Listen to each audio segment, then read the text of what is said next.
Mesdames et messieurs, chers invités et chers étudiants, c'est avec plaisir que je suis devant vous ce soir en tant que présidente de Polythéa, l'association des politistes de l'ICES. Mon message est au nom du bureau, mais aussi des chefs de pôle. Avant toute chose, nous souhaitons exprimer notre profonde gratitude à toutes celles et ceux qui, de près comme de loin, ont contribué à rendre possible nos projets.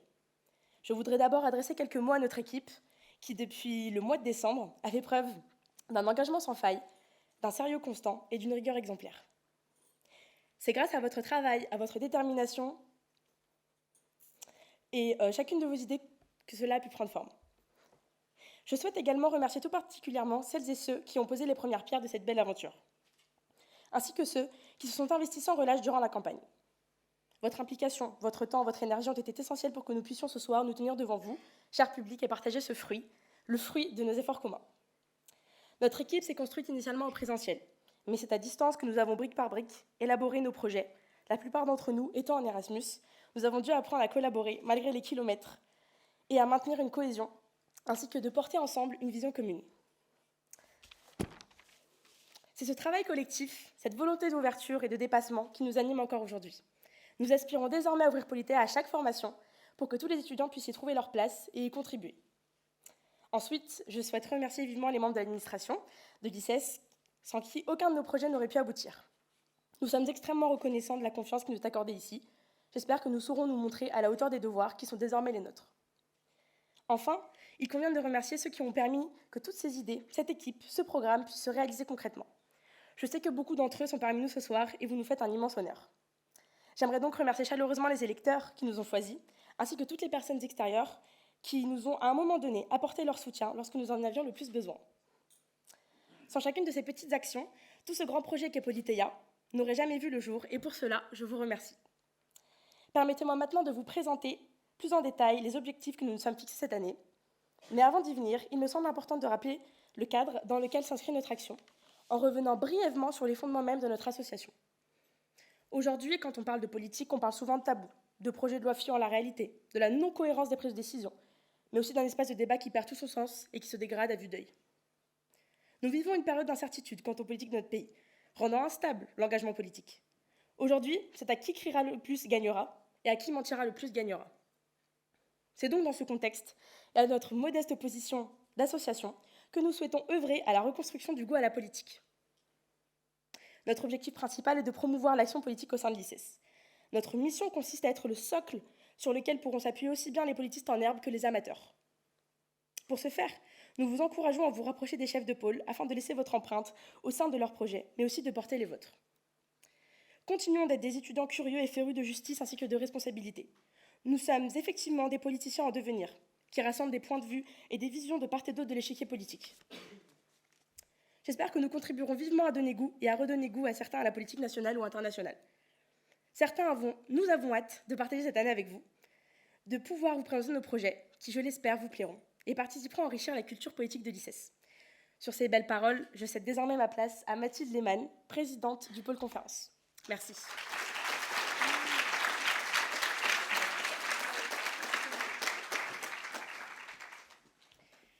Mesdames et messieurs, cher monsieur Conessa, cher public, bonsoir et bienvenue à cette première conférence de l'association Polythéa. Avant toute chose, je tiens à remercier à nouveau ceux qui ont rendu cette soirée possible. Premièrement, les membres du pôle conférence pour leur précieux investissement. Sans oublier l'administration de l'ICES et plus particulièrement monsieur Forget pour ses précieux conseils et sa confiance sans lesquels cette soirée n'aurait pas pu avoir lieu. Je suis ravie de vous accueillir ce soir dans cette salle pour un échange exceptionnel autour d'un thème d'une brûlante actualité, l'impact de l'Occident dans les crises du Moyen-Orient, et plus particulièrement le cas de la Palestine. Notre invité de ce soir, M. Pierre Conessa, est une figure incontournable de la réflexion stratégique française. Ancien haut fonctionnaire du ministère de la Défense, diplômé de l'École normale supérieure et agrégé d'histoire, il a consacré une grande partie de sa carrière à l'analyse des politiques étrangères et de défense, ainsi qu'aux relations internationales contemporaines. Expert reconnu du monde arabe et des questions géopolitiques, il a été responsable de la délégation aux affaires stratégiques au sein du ministère de la Défense. Pierre Conessa est également auteur de nombreux ouvrages qui ont marqué le débat public, parmi lesquels La fabrication de l'ennemi et Vendre la guerre y figure. Celui-ci sera d'ailleurs disponible à la vente après la conférence. Le sujet de ce soir s'inscrit pleinement dans cette démarche critique. Alors que la région du Moyen-Orient reste au cœur des tensions internationales depuis maintenant plusieurs siècles, la question palestinienne apparaît une fois encore comme un miroir des contradictions de la diplomatie occidentale.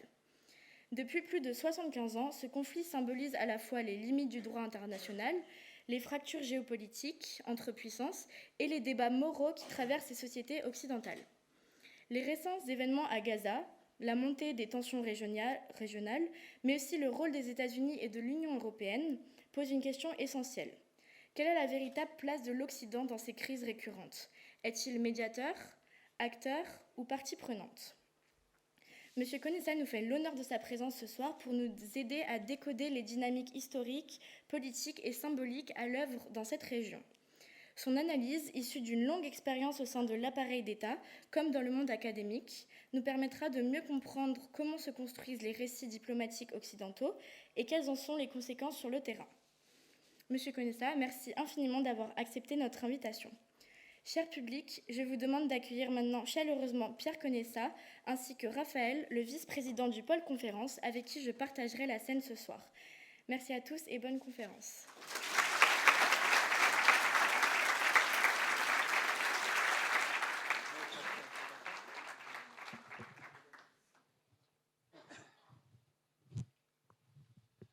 Vous avez compris que je vous fais un grand honneur de venir. Hein, vous avez remarqué quand même. Bon, bah écoutez, je vais essayer un petit conseil d'abord. Si vous devez vous occuper d'affaires internationales, je vous conseille de faire deux choses. Regardez le temps long, c'est-à-dire le contraire de l'actualité, et ensuite faites du terrain. Allez voir à quoi les gens ressemblent, ce qu'ils pensent, etc. Donc ça, c'est des conseils généraux.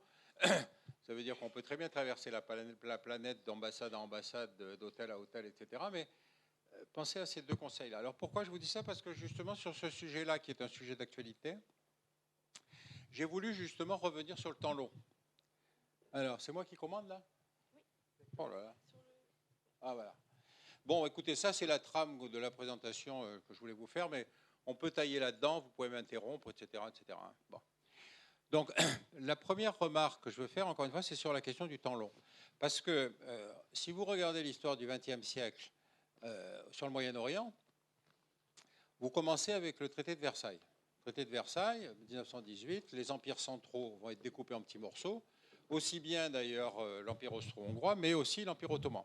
Et l'Empire ottoman, qui est justement le maître de tout ce Moyen-Orient, va être découpé entre... c'est entre traité de Versailles et traité de Trianon, ils vont être découpés entre Français et Anglais. Très simple. Après tout, les vainqueurs découpent. C'est comme ça que ça se passait à ce moment-là. Les populations locales, on s'en fiche. On s'en fiche. Une première remarque, vous remarquerez que dans cette région, c'est une des seules régions de la planète avec l'Afrique à avoir des frontières rectilignes. Bizarre, hein? Pour une raison très simple, c'est que ces frontières ont été tracées par des diplomates français et anglais avec une grande règle et un crayon rouge. Mais ça ne correspond absolument pas à la répartition des populations. Alors là, vous l'avez effectivement ici. Vous voyez, donc les Français s'étaient pris la Syrie et le Liban. Les Anglais, toujours astucieux, avaient pris l'Irak. Bon, ils avaient pris un peu la Transjordanie, ils ne s'en sont pas beaucoup occupés. Mais surtout, ils savaient déjà que l'Irak était le pays le plus riche de la région. Donc, vous imaginez, alors là, en plus, vous avez une partie dont on aura à reparler, c'est-à-dire toutes ces régions que la Turquie va reconquérir, à la fois sur les Grecs, sur la côte ionienne, et puis aussi sur les Arméniens, avec tout ce drame, si vous voulez, qu'on continue encore à vivre avec le génocide arménien. Alors, entre les deux guerres, vous allez avoir toute une série de déclarations d'indépendance, indépendance plus ou moins formelle, mais en tout cas indépendance. C'est-à-dire que même si on garde un certain nombre de colonies ou si on garde un certain nombre de contrôles, on est déjà dans une logique où, si vous voulez, les pays de la région vont commencer à vivre leur propre vie. Alors, évidemment, vous voyez des endroits comme le protectorat d'Aden, qui était un protectorat anglais, bon, on va progressivement effectivement devenir indépendant, Mascate et Oman aussi.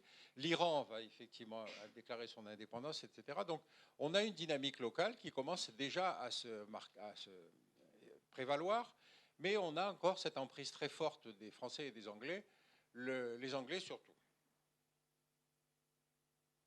Alors,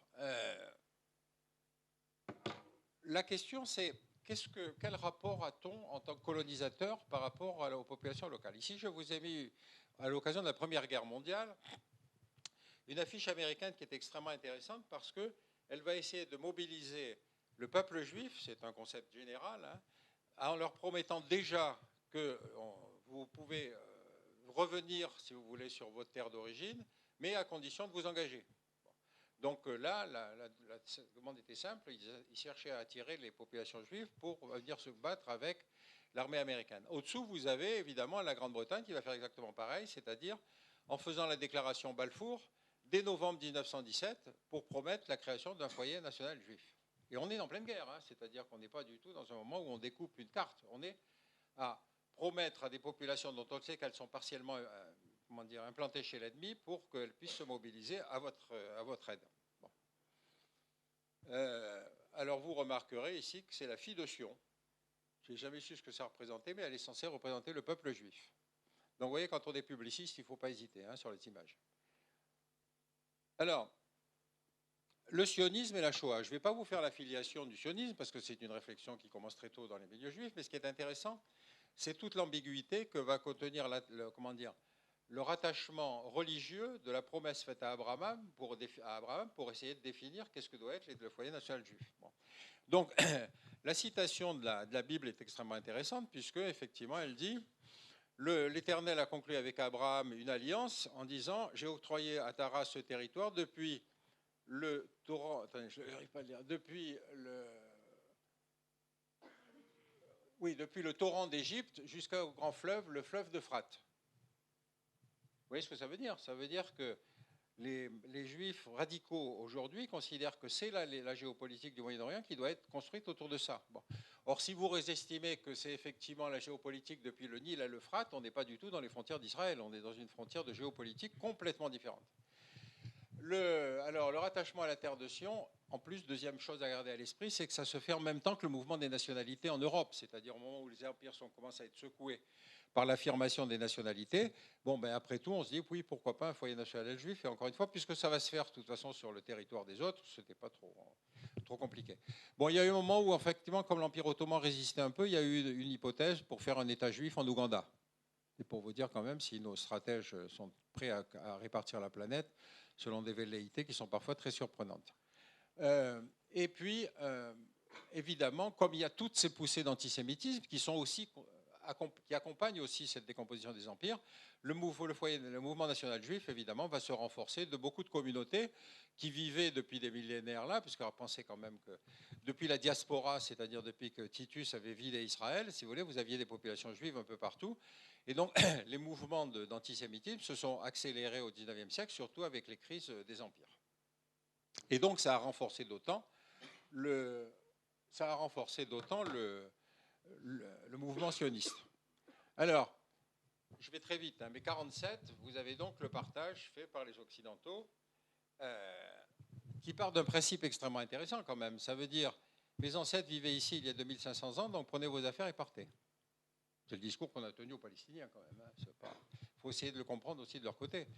Je vous signale que ce principe, c'est celui de la géopolitique mémorielle qui existe à peu près partout aujourd'hui. C'est-à-dire que vous avez partout aujourd'hui des gens qui vont vous dire « mais ma famille vivait ici il y a quelques centaines d'années et donc le découpage de mon territoire ne respecte pas effectivement l'implantation mémorielle et donc vous avez des revendications qui sont encore une fois sur cette idée que l'histoire les ayant rattachés à ça. Regardez aujourd'hui par exemple le rapport entre l'Arménie et l'Azerbaïdjan sur la question du Haut-Karabakh, vous avez exactement ce genre de choses. C'est-à-dire ça a été un foyer arménien, c'est complètement inclus dans l'Azerbaïdjan, mais il n'empêche que les Arméniens considèrent que ça fait partie d'une espèce d'Arménie historique. Donc ça, c'est une composante que vous allez beaucoup retrouver dans les années à venir, c'est-à-dire tout à coup des gens qui vont vous dire, surtout que les empires n'existant plus, c'est-à-dire vous n'avez plus d'interlocuteur qui vous dit « attendez, vous ne mêlez pas de ça, c'est mon territoire », vous allez avoir ce genre d'affirmation. Et ça, c'est extrêmement intéressant, en tout cas à comprendre pour l'avenir des crises qui vont se passer sur la planète. Alors, pardon, je reviens une minute là-dessus. Vous voyez qu'effectivement... Attendez, c'est pas celle-là, non. Là, il faut revenir en arrière. Comment on revient en arrière si c'est comme ça? Voilà. Oui, donc vous voyez que déjà, dans le partage de 47, il y avait l'idée que, de toute façon, c'était une espèce de, comment dire, de patchwork extrêmement compliqué, qu'il y avait l'idée implicite que le territoire promis aux Palestiniens serait la Jordanie, puisque ça s'appelait à l'époque, comment dire, la Jordanie était peuplée de Palestiniens, mais la dynastie hachémite était une dynastie bédouine. Et donc, les Occidentaux, avec cette sérieux du travail de découpage de la planète, considéraient que c'était après tout la Jordanie qui devait les accueillir. Mais enfin, on avait quand même fait quelque chose qui était une espèce de découpage qui était celui de 47. Et donc, rappelez-vous encore une fois que c'est la première fois dans l'histoire qu'on considère que des victimes ont droit à une réparation. Il faut dire que les victimes avaient subi la Shoah et qu'on en était directement responsable. Mais vous voyez comment on règle les factures sur le compte des autres. Hein. Alors,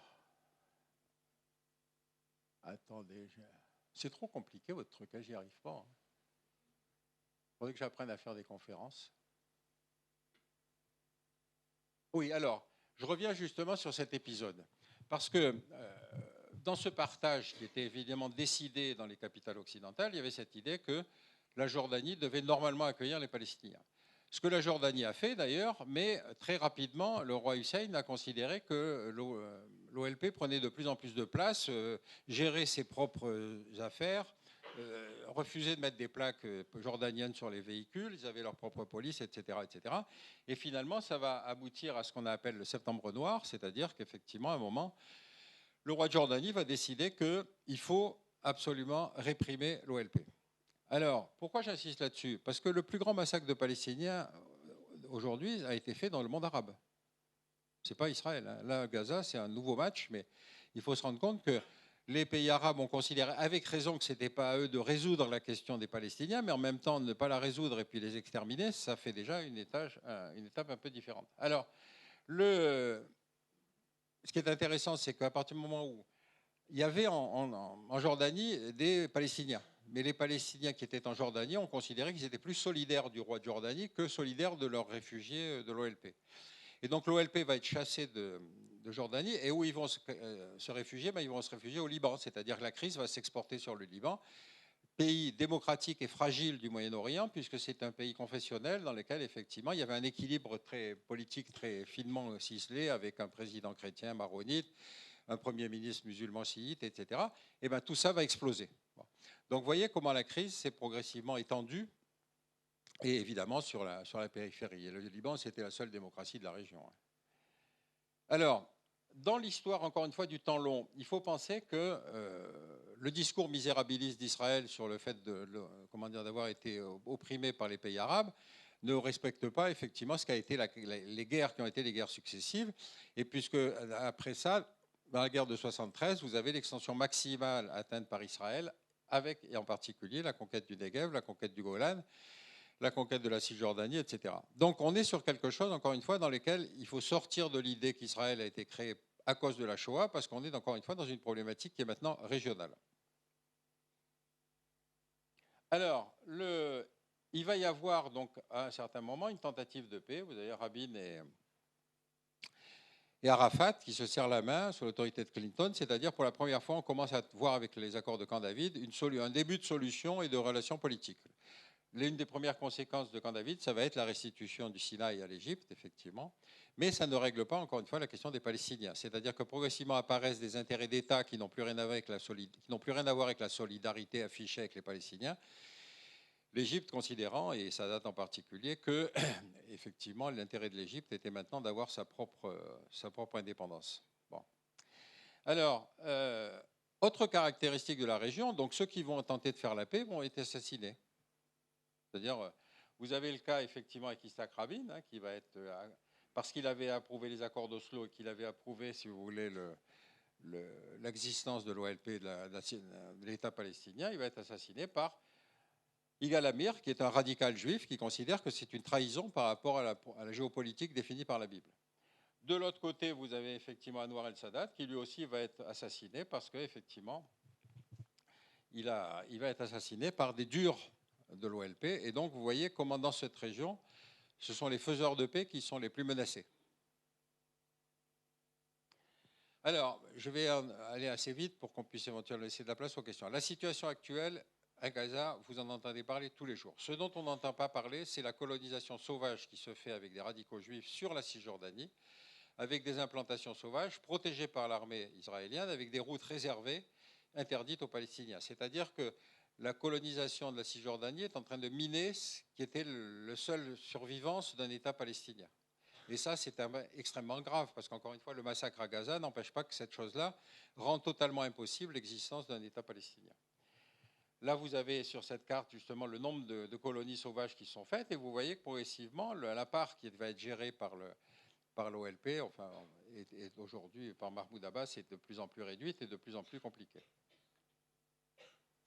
Alors, dernière partie, encore une fois, pour aller assez vite, la question du terrorisme. Le terrorisme, mettez-vous-le dans la tête, ce n'est pas un ennemi, c'est un mode d'action.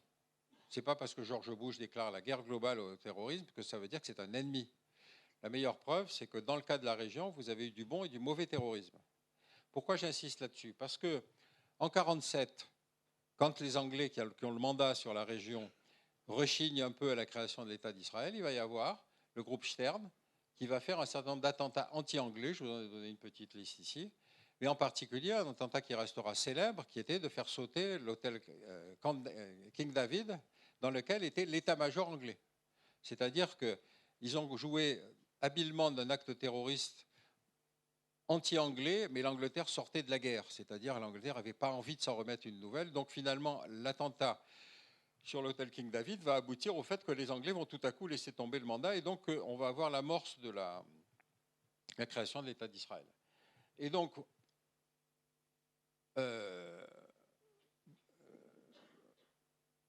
Rabin, mais machin, le créateur de la Ghana va devenir Premier ministre d'Israël dans les années 70. Donc vous voyez que finalement, vous dites, il y a du bon terrorisme, parce que celui-là on l'oublie, on peut devenir Premier ministre, et que par contre, quand c'est du terrorisme palestinien, on va dire, ah non, mais ça c'est du mauvais terrorisme. On voyait bien qu'effectivement, l'arme a été utilisée de la même façon par les deux camps. Et donc, vous avez ici un certain nombre d'exemples, si vous voulez, d'attentats commis par le groupe Stern, à la fois contre des Palestiniens et contre les intérêts anglais. Voilà. Donc, j'arrête là-dessus. Oui, ben là, je vous laisserai de toute façon tout ça si vous voulez regarder ça. Mais en gros, voilà. Donc, encore une fois, c'est un pays dans lequel il n'y a pas de gentils et de méchants, il n'y a que des méchants, et qu'ils ont tous les deux le même passif, mais évidemment tous les deux des intérêts vraiment très, très importants, et qui, encore une fois, quand ils essayent de faire des solutions politiques et de trouver des faiseurs de paix, ben c'est les faiseurs de paix qu'on élimine. Voilà. Bon, j'arrête là-dessus pour que vous ayez le... Merci. Ah non, non, pardon. Oh, excusez-moi. Non, non, je vous dis ça. Ça, c'est quelque chose que je trouve absolument essentiel. Voilà. Vous pouvez mettre le son. Ça, c'est du radio-trottoir. C'est un radio-trottoir qui a été fait... Remettez au début, s'il vous plaît. Le radio-trottoir a été fait après le 11 septembre dans les rues de New York, en disant, bon, ben maintenant, après l'Afghanistan, qui est-ce qu'il faut attaquer? À qui faut-il faire la guerre? C'est-à-dire, vous voyez, la question était biaisée volontairement. Who do you think should be the next country to invade? Saudi Arabia. Somebody in the Middle East. We'll make a big glass crater out of the fucking Middle East, for all I care. I'm thinking Italy. Italy. Mm-hmm. Cuba. Cuba? Yeah. Iran. Iran? Why is that? I think there's a revolution going on pretty soon. Russia, China, India and Pakistan. Indonesia, Brazil. Korea. Korea? Sure. Yeah, why do you say that? They're trouble. They're trouble? Yep, okay. What's trouble about them? Their attitude. Canada. Sri Lanka. Alors la carte est fausse. Hein. Il pose la question aux gens qui vont attaquer des pays pour voir s'ils veulent gagner. All right, so I put a number one in Iran there? South. Where am I? Écoutez celle-là. Oh. Yeah. I'm thinking of... Okay. North Korea. North Korea? Why do you think North Korea? Nuclear. Nuclear? Yeah. Probably France. France? Oh, because of okay. they weren't our All right. allies. We'll put number two on France. Why would you say France? Yeah. Oh no, just there seemed to be some friction between France and the United States. Where do you think the best place to invade Iran would be from? Think it'd be from the north or the south or the east or the west? I think it's to the east. West. You know, it's amazing because I just realized just now that North Korea is a lot larger than South Korea. I didn't know it was that large like that. Bon, je vous ai mis ça volontairement. C'est pour vous mettre en garde contre la réaction que n'importe quel pays de la planète aurait à la suite d'un attentat horrible, à la suite d'un massacre, etc., etc. Les Américains ne sont pas très géographes, hein, il faut reconnaître. Vous savez qu'aux États-Unis, il n'y a pas de cours d'histoire, il n'y a pas de programme d'éducation nationale avec un programme d'histoire, et la géographie, ça dépend de ce que décide chacun des États qu'il enseignera à ses enfants. Donc, c'est un pays très autocentré, mais ayant été blessé dans son honneur avec les attentats du 11 septembre, si vous voulez, il y avait un besoin de guerre. C'était ce qu'on a vécu, nous, avec la guerre de 14, c'est-à-dire des gens qui, de toute façon, étaient prêts à y aller et qu'il fallait absolument qu'il y ait un acte de violence qui se traduisait sous la forme de guerre. Alors, là, ce qui est évidemment rigolo, c'est que la carte est truquée et que donc les gens veulent bien attaquer quelque chose, mais ils ont beaucoup de mal à le situer sur la carte. Voilà. Voilà. Bon, écoute, j'arrête là et puis si vous voulez, on passe aux questions. Alors, merci pour cette présentation, cet état des lieux. Vous avez parlé du sionisme et je voudrais savoir s'il serait possible de trouver un parallèle à cette idéologie ou est-ce qu'au contraire, c'est quelque chose d'assez unique selon vous? Moi, ce qui m'a frappé, je ne répondrai pas directement sur le sionisme, parce que le sionisme est effectivement la traduction d'un besoin de foyer national juif, qui n'étaient pas, les fondateurs étaient plutôt des travaillistes, c'est-à-dire des gens qui n'étaient pas très convaincus, si vous voulez, de lui donner une dimension religieuse. Évidemment, là, les choses vont aussi s'accentuer avec notamment tous les actes d'antisémitisme qui vont peupler la région avec des gens qui, évidemment, trouvent que s'ils ont été persécutés, c'est parce qu'ils sont juifs, donc avec une dimension religieuse qui va ne cesser de s'accentuer. Mais moi, ce qui m'a le plus frappé, c'est surtout le fait qu'aujourd'hui, vous avez, dans tous les grands foyers religieux de la planète, vous avez une poussée radicale. Alors évidemment, nous sommes préoccupés par la poussée radicale islamiste, salafiste, mais vous voyez bien qu'il y a aujourd'hui des radicaux juifs qui veulent une extension d'Israël aux limites quasiment à la limite promise par la Bible. Vous avez des néo-évangéliques américains qui est une espèce de sursaut radical du protestantisme américain. Vous savez, le protestantisme américain, c'est la terre promise, mais pour les protestants qui étaient pourchassés en Europe. Eux, ils commencent à se radicaliser quand commencent à arriver des premiers émigrants catholiques, irlandais, italiens, etc., etc. Et donc, vous avez à ce moment-là un radicalisme protestant qui va en particulier soutenir l'invasion de l'Irak. Mais plus extraordinaire, vous avez un radicalisme bouddhiste, c'est-à-dire ceux qui ont peut-être vu le film de Barbara Schroeder qui s'appelle Le Vénérable W, c'est un type qui s'appelle Viratu, qui est un moine bouddhiste, mais qui est un allumé complet, qui veut absolument casser du musulman. Alors, qu'est-ce qui s'est passé en Birmanie qui explique cette espèce de radicalisme? C'est que les Anglais, quand ils maîtrisaient le territoire qui dans la continuité, hein, c'est-à-dire qu'ils avaient le sous-continent indien plus la Birmanie, ils ont fait venir des pauvres types du Bangladesh, enfin du golfe du Bengale, vous savez, des pauvres travailleurs, pour les faire travailler sur les plantations de thé. Et puis, quand le pays est devenu indépendant, les Birmans, ils ont dit, ces gens-là ne sont pas de chez nous, donc ils ont fait des apatrides. Et ces apatrides sont la population la plus misérable de Birmanie. Et évidemment, le Pakistan oriental n'a pas spécialement voulu les récupérer. Donc, vous avez là des gens qui s'appellent les Rohingyas, qui sont vraiment le fin fond de la misère de la planète. Et régulièrement, vous avez des bouddhistes qui considèrent qu'ils ne doivent pas être là, ils doivent être expulsés, etc., avec massacre à l'appui. En Inde, vous avez la traduction démocratique du radicalisme, puisque vous avez l'élection de Narendra Modi, qui est le patron du BJP, qui est la forme radicale de l'hindouisme. C'est-à-dire, eux, ils considèrent que l'Inde ayant été occupée pendant 7 siècles par des pouvoirs musulmans, c'est le temps de les expulser. Bon. Or, les expulser, il n'y a que 120 millions de musulmans en Inde. C'est pour vous dire si c'est une grosse minorité quand même. Donc, vous avez à peu près partout cette poussée de ce radicalisme. Et si nous, on est préoccupés par une certaine forme du radicalisme, il faut se rendre compte que tous ces radicalismes deviennent des forces politiques extrêmement importantes. Je vous dis, quand George Bush a décidé d'envahir l'Irak, ce qui n'était pas évident quand même, comme ça, il a été soutenu par les néoconservateurs américains, c'est-à-dire en font profiter pour étendre, pour régler la question du Moyen-Orient par la force, mais il était également soutenu par les néo-évangéliques.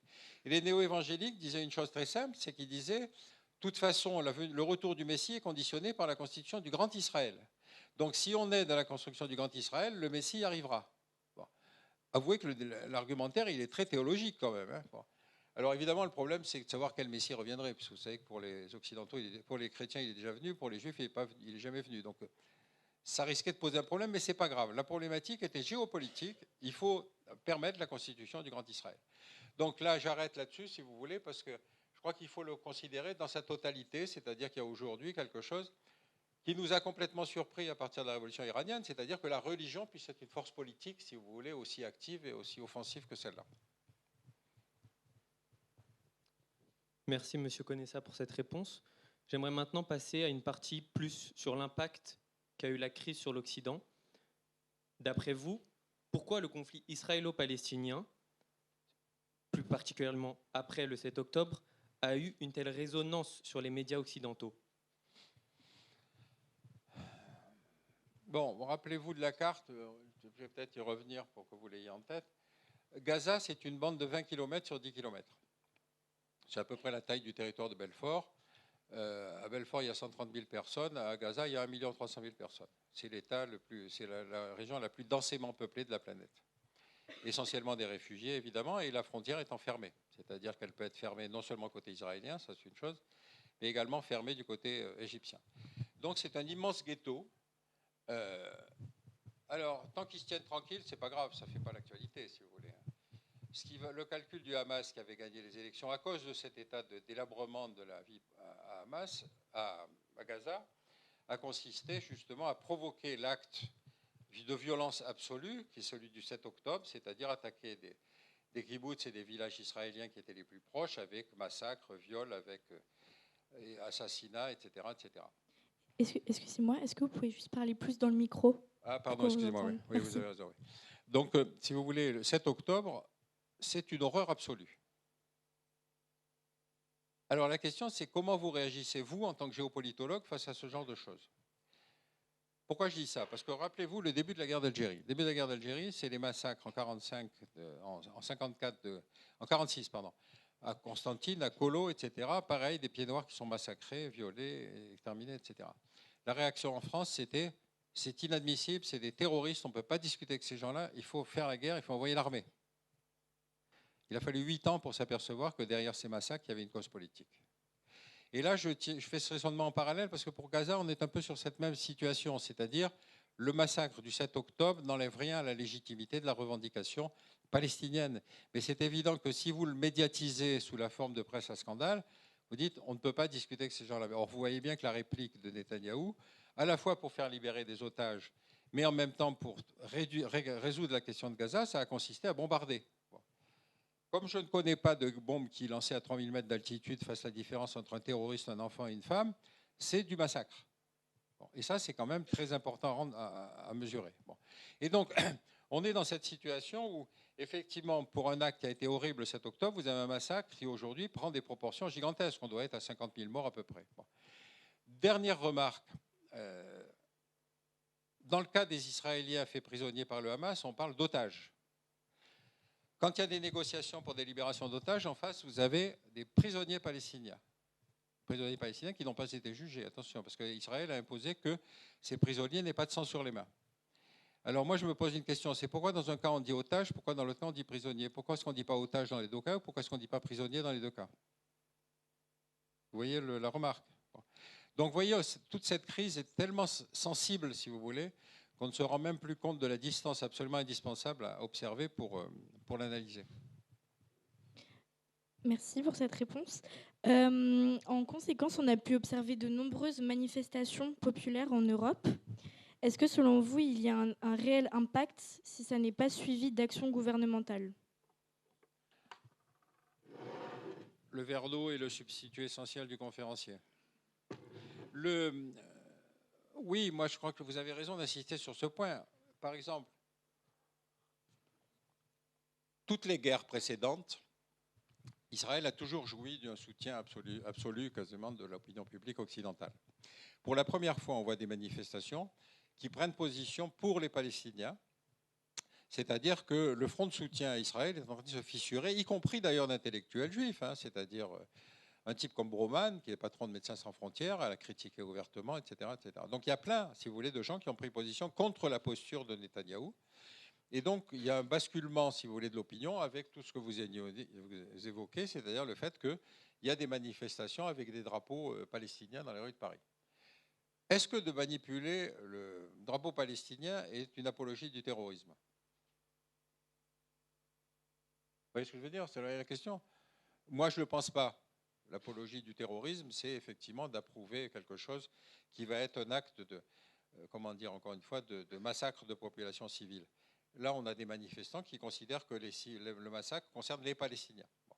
Donc là, on est dans un changement effectivement d'opinion publique ici, et d'ailleurs dans d'autres pays occidentaux, effectivement. Et la traduction politique, c'est la décision du président Macron de reconnaître l'État palestinien. Donc il y a effectivement les conséquences diplomatiques de cette crise à Gaza, finalement, au fur et à mesure, vont se révéler. Il y a d'autres États européens qui vont adopter la même attitude, mais reconnaître l'État palestinien, c'est facile à dire. Ensuite, pour qu'ils prennent vie, si vous voulez, c'est plus compliqué. Vous parlez souvent de mythe de la neutralité occidentale. Considérant l'aide militaire de Washington à Israël, d'après vous, peut-on considérer les États-Unis comme un médiateur dans le conflit, ou cette alliance empêche-t-elle toute neutralité diplomatique? Écoutez, je ne connais pas personnellement Trump, mais je dois dire que je ne lui confierai pas mes économies quand même. Hein. On a là pour la fois un personnage qu'il est extrêmement difficile à analyser. On l'a vu sur l'Ukraine. Il est capable de dire une chose à Poutine et de dire le contraire à Zelensky. Et donc, on a quelqu'un qui n'est pas habitué des modalités de la vie internationale et qui, effectivement, peut très bien, à l'égard d'Israël, faire pression pour qu'il y ait une solution à Gaza, comme il peut très bien décider qu'après tout, c'est l'occasion ou jamais de résoudre le problème palestinien. Donc, je ne sais pas. Je ne peux pas vous dire. Parce qu'encore une fois, il y a une variable que personne n'attendait. Autant avec Obama, on pouvait penser qu'il y avait une espèce de pondération, effectivement. Autant avec Trump, je vous dis, c'est extrêmement difficile. Je ne sais pas. Je ne sais pas. Si l'un d'entre vous connaît Trump, essayez de le calmer. Vous avez justement parlé de la reconnaissance de la Palestine par certains États. Est-ce que selon vous, on sait que ça reste surtout symbolique, mais donc quel levier diplomatique reste-t-il vraiment entre les mains des gouvernements pour vraiment agir et non pas juste être dans le symbole, selon vous? La caractéristique de cette crise, c'est que vous avez deux radicalismes face à face. Vous avez le Hamas et vous avez Netanyahou. Netanyahou, depuis tout petit, si vous voulez, il s'est toujours opposé à toute négociation aux Palestiniens. Bon. Le fait qu'il soit maintenant au pouvoir, évidemment, lui donne des moyens, en particulier militaires, qui font que le massacre à Gaza est quotidien. Et même depuis, soi-disant, l'intervention de Trump pour calmer le jeu, effectivement, il y a eu quand même une quarantaine de morts hier dans des frappes sur Gaza. Donc, si on se refuse à considérer que Netanyahou, d'ailleurs la Cour pénale internationale vient de mettre en examen pour crimes de guerre, etc., si on se refuse à considérer qu'effectivement aujourd'hui en Israël, il y a une espèce de radical qui est prêt à massacrer jusqu'au bout, c'est-à-dire en fait pratiquer un génocide, hein, c'est comme ça que ça s'appelle. Vous savez, Chalian, qui vient de décéder, disait une phrase qui est extrêmement intéressante. Il disait « La capacité des anciennes victimes à devenir des bourreaux laisse bien augurer de l'avenir de l'espèce ». Et c'est vrai que vous vous apercevez que quand on se réfugie derrière son statut d'ancienne victime, on croit qu'on est autorisé à tout. Et c'est ce qui est en train de se passer. Donc j'ai peur qu'effectivement, à part une pression absolue des États-Unis sur Netanyahou, on ne puisse pas s'en sortir tant que le problème n'est pas réglé des deux côtés. Aujourd'hui, dans le plan Trump, il y a l'idée de désarmer le Hamas. On n'est pas arrivé à trouver, les Israéliens ne sont pas arrivés à trouver où étaient les otages, c'est-à-dire que Gaza est un espèce de morceau de fromage avec des tunnels partout. Comment voulez-vous vérifier que le Hamas aura rendu ses armes? Donc on est sur une espèce de poker menteur, si vous voulez. Et effectivement, tant que les deux radicalismes ne sont pas éliminés, moi je pense qu'il n'y a pas de solution.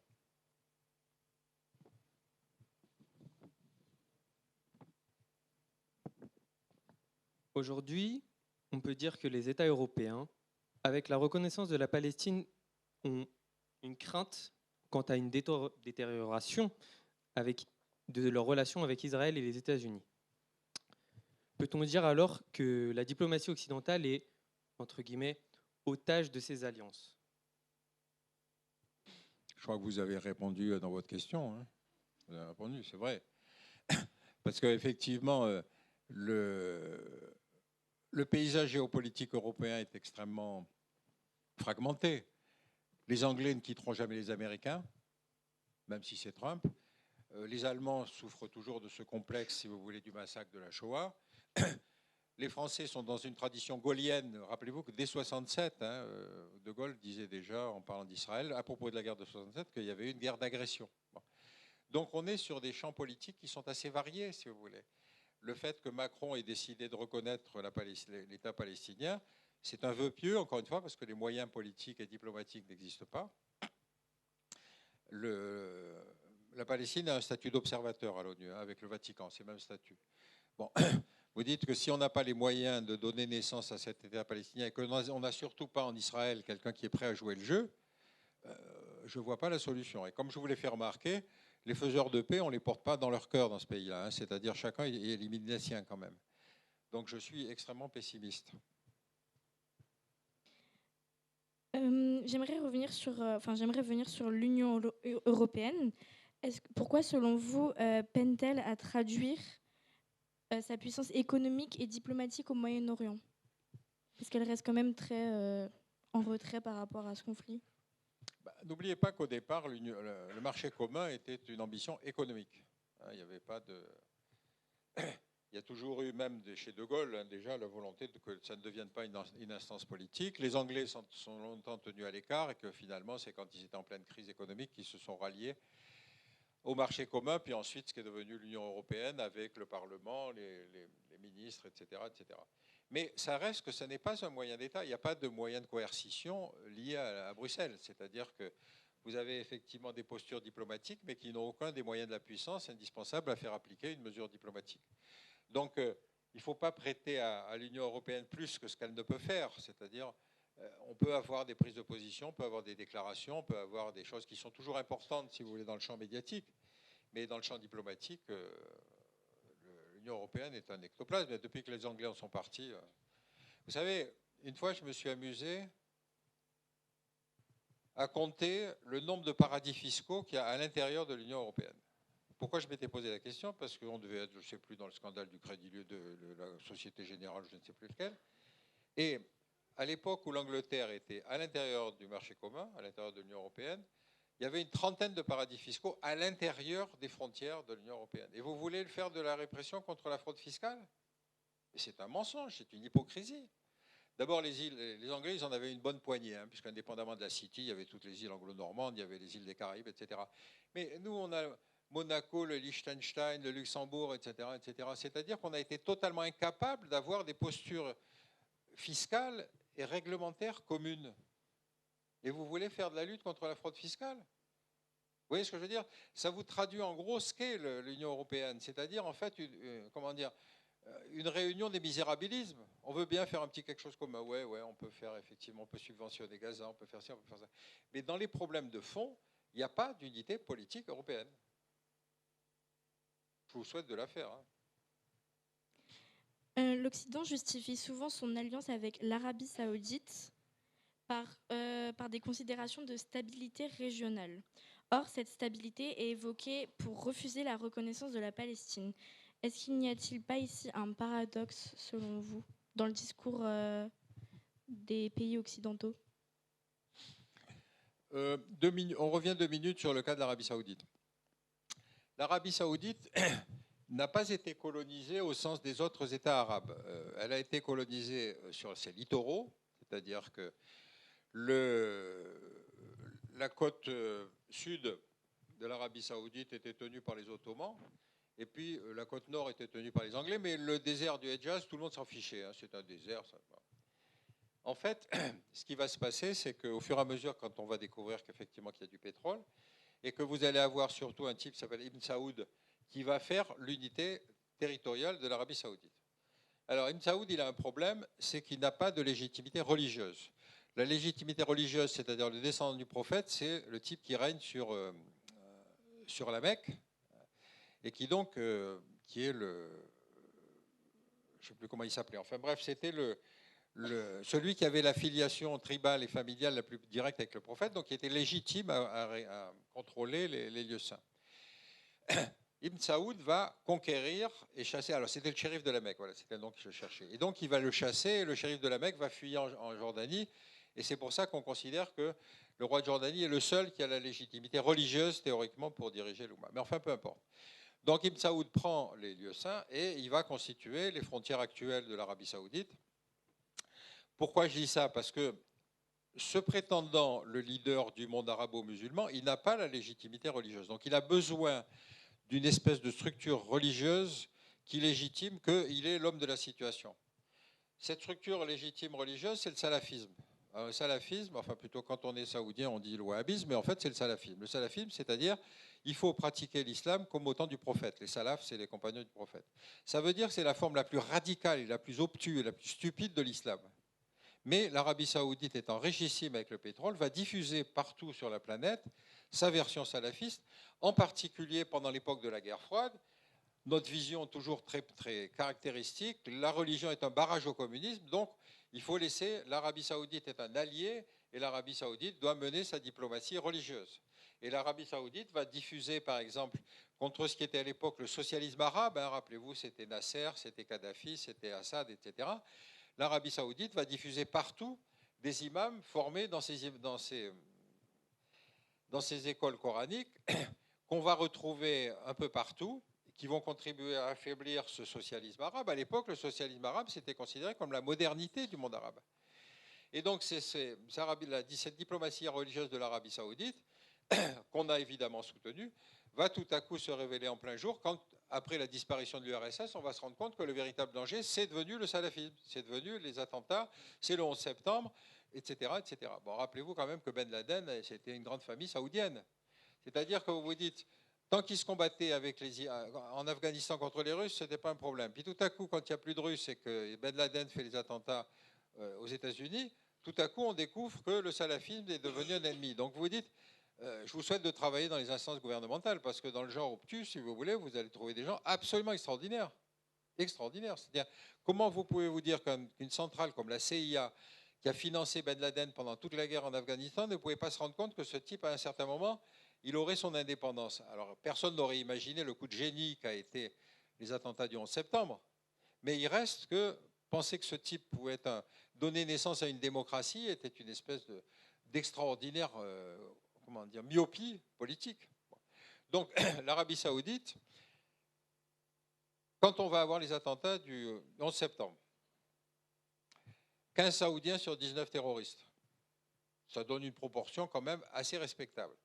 George Bush fait son discours de janvier 2002 sur le thème « Les axes du mal, c'est l'Iran, l'Irak et la Corée du Nord ». Vous imaginez la tête des Nord-Coréens quand ils ont appris qu'ils étaient les axes du mal? C'est-à-dire qu'il n'y avait ni Iraniens, ni Irakiens, ni Nord-Coréens dans les avions, mais il y avait 15 Saoudiens, mais ce n'est pas ceux-là qu'on va désigner.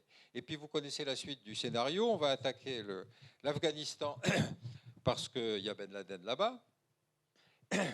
Et puis ensuite, sur le conseil avisé de ses proches, on va envahir l'Irak et la Syrie, etc. C'est-à-dire qu'on a quand même réussi à mettre une pagaille absolument extraordinaire dans le Moyen-Orient, justement parce que, encore une fois, la fascination de l'action militaire était une fascination qui occupe les Occidentaux pratiquement depuis la guerre du Golfe. Donc, je m'arrête une minute sur l'Afghanistan. L'Afghanistan, c'est un pays où je suis allé avant les Russes, donc je ne suis pas responsable. Quand vous êtes en Afghanistan, vous vous rendez compte d'une chose très simple. Vous changez de vallée, vous changez d'ethnie. C'est-à-dire que l'Afghanistan est une zone de refuge au sens géopolitique du terme, c'est-à-dire une zone dans laquelle se sont réfugiées toutes les populations minoritaires qui étaient persécutées par les empires environnants, l'empire perse, l'empire indien, etc. etc. C'est-à-dire, encore une fois, en Afghanistan, si vous prenez la capitale, tout le monde s'en fout. Tout le monde s'en fout. Par contre, après, c'est là que le boulot commence, c'est-à-dire qu'il faut prendre chaque vallée l'une derrière l'autre. Les Russes, au bout de 10 ans, se sont rendus compte que ce n'était pas la peine, ils n'y arriveraient pas. Ça n'a pas empêché George Bush d'arriver en Afghanistan et de penser que lui, il allait résoudre la question. Et on y est resté 20 ans. 20 ans. Ça veut dire que vous vous rendez compte combien, encore une fois, ce qu'on pense être un processus décisionnel de rationalité dans lequel le moyen militaire n'est utilisé que s'il s'avère efficace. Non, ce n'est pas comme ça. Le référent, il est électoral interne. Il faut faire quelque chose parce que 11 septembre, c'est inadmissible. En Mondiovision, tout le monde a vu la humiliation des États-Unis. Il fallait une guerre. Ce n'est pas la guerre contre l'Arabie saoudite. Donc un jour, si vous avez l'occasion, faites l'historique de cet extraordinaire hiatus politique, quoi. Merci pour cette réponse. Donc vous nous avez parlé de l'Arabie saoudite. J'aimerais maintenant rebondir sur un autre pays, qui est l'Iran. Est-ce que selon vous, la brève parenthèse de l'intervention iranienne contre Israël est-ce qu'elle a eu d'une quelconque manière une influence sur le plan de Netanyahou pour la Palestine? J'en termine sur l'Arabie Saoudite parce qu'effectivement, l'Arabie Saoudite, c'est le genre de pays dans lequel vous avez le même jour 64 décapitations. Le même jour, c'est un spectacle, c'est en public. Donc, c'est pour vous dire que les critères des droits de l'homme ne sont pas applicables sur l'Arabie Saoudite. Bon. Donc, on sait quelle est la trame politique de l'Arabie Saoudite, on sait quelles sont les forces politiques qui l'animent, mais encore une fois, c'est notre lâcheté, notre timidité, pour être poli, qui explique le poids de ce pays. Donc l'Arabie Saoudite, je vous ai expliqué, c'est un pays qui est né en 1920. L'Iran, c'est un pays qui a 3000 ans d'histoire. Les Iraniens, ils sont très pénibles parce qu'à chaque fois que vous leur racontez une histoire, ils vous disent oui, ça vient de chez nous. Et oui, puisque toute la mythologie grecque est une mythologie qui va d'arriver d'Iran, enfin de Perse. Et donc, il y a quelque chose qui est le seul fait géopolitique de la région, c'est-à-dire que pendant 3000 ans, il y a eu un pouvoir en Iran, effectivement, avec une originalité, évidemment, qui était le persan et pas l'arabe. Et une deuxième originalité qui est très importante, c'est que c'est le foyer du chiisme. C'est-à-dire, c'est la branche dissidente de l'islam. Pourquoi j'insiste là-dessus? Parce qu'encore une fois, ce dont on ne veut pas se rendre compte, c'est qu'aujourd'hui, le véritable problème à l'intérieur du monde arabo-musulman, c'est la guerre sunnite-chiite. Le terrorisme islamiste tue plus de musulmans que de non-musulmans. Évidemment, on ne peut pas nous l'expliquer à nous, puisque nous, on l'a subi. Mais pourtant, le fait global, c'est ça, c'est-à-dire cette guerre sunnite-chiite qui fait que ça peut prendre des formes violentes, des formes terroristes, des formes de persécution, etc. Et donc l'Iran est le phare, si vous voulez, du chiisme au Moyen-Orient. Et rappelez-vous, la caractéristique principale du chiisme, c'est qu'il y a une hiérarchie. Parce que chez les sunnites, il n'y a pas de hiérarchie, il y a des autorités religieuses, mais la caractéristique du sunnisme, c'est qu'à la limite, vous pouvez dire j'ai eu le contact direct avec Dieu, Dieu m'a dit de créer une secte et je vais créer une secte. Le salafisme, il fonctionne comme ça, c'est-à-dire un type qui va dire d'un seul coup, mais moi j'ai eu le contact direct, on m'a dit qu'il fallait que je crée une secte et une association, etc. Dans le chiisme, vous avez l'autorité des mollahs, c'est-à-dire vous ne pouvez pas prétendre que vous avez le contact avec Dieu, parce que ça veut dire que vous court-circuitez toute la hiérarchie. C'est exactement comme chez les protestants par rapport aux catholiques. Chez les protestants, vous pouvez avoir autant de pratiques du protestantisme différentes. Chez les catholiques, vous avez l'autorité pontificale, et donc de toute façon, vous avez une hiérarchie qui va vous dire non, ça c'est pas dans la ligne, ça c'est dans la ligne. Bon. Donc, cette originalité de l'Iran, c'est ça. C'est-à-dire que vous avez une force politico-religieuse. Cette force politico-religieuse, vous le savez, va prendre la forme de Khomeini.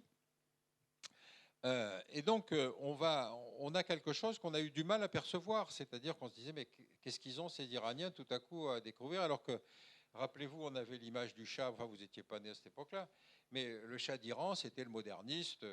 Il s'était marié avec Faradiba, enfin, et puis ensuite avec Soraya, enfin bref. Il y avait ça occupait Jour de France, ça occupait Paris Match. Et on pensait que l'image de l'Iran, c'était cette fausse modernité. Or, il y avait en fait des forces traditionnelles là-dedans qui faisaient que la répartition de la richesse d'un pays pétrolier était très très mal répartie. Moi, j'étais allé en Iran, si vous voulez, il y avait des gens qui étaient misérables. Et vous aviez en plein milieu de Téhéran des gens qui roulaient en Ferrari, etc. Donc, cette inégalité a fait exploser le système et finalement, ce système, il a donné naissance à quelque chose dont nous n'avions pas les éléments intellectuels pour les analyser. Quand vous regardez Khomeini, vous vous dites, mais attendez, ce type-là va être le leader du monde iranien, c'est pas possible. Or oui, ça a été possible.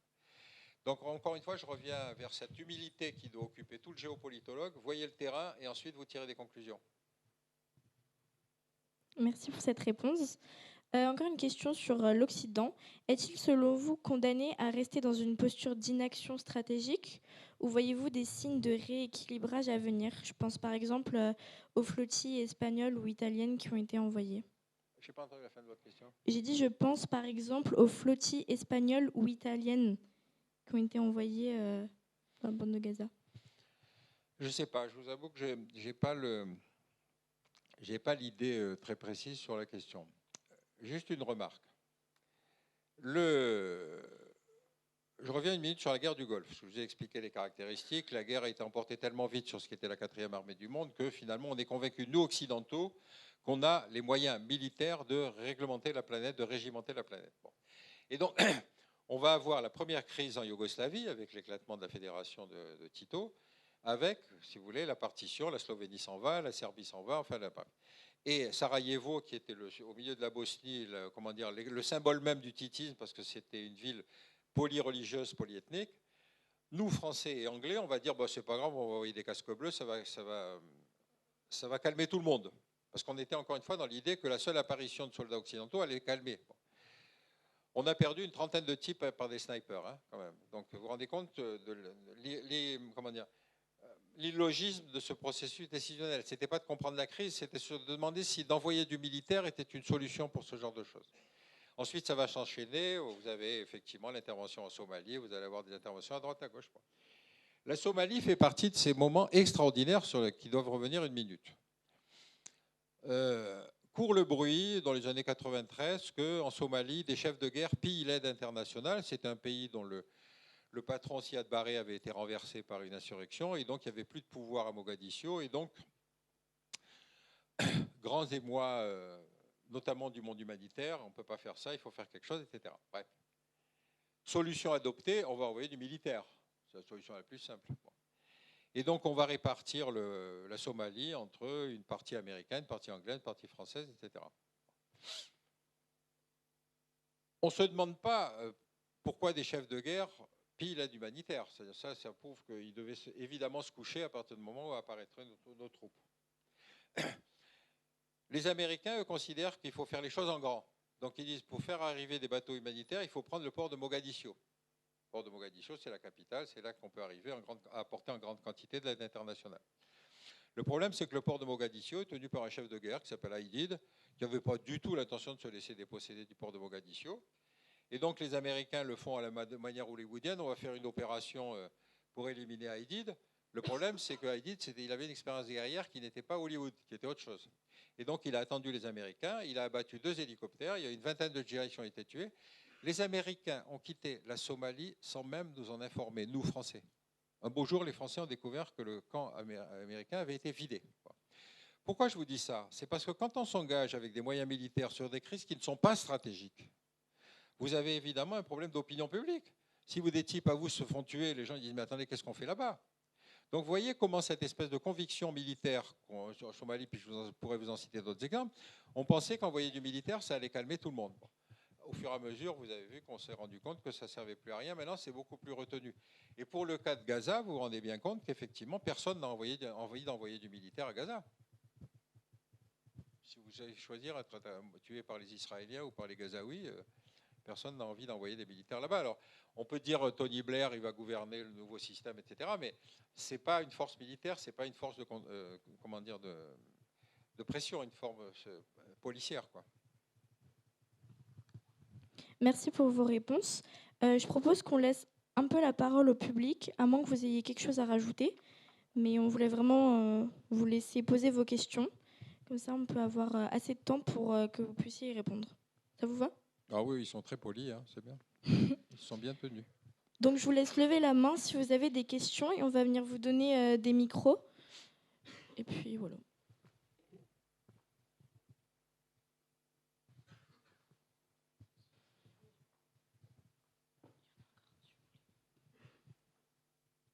Au milieu, là.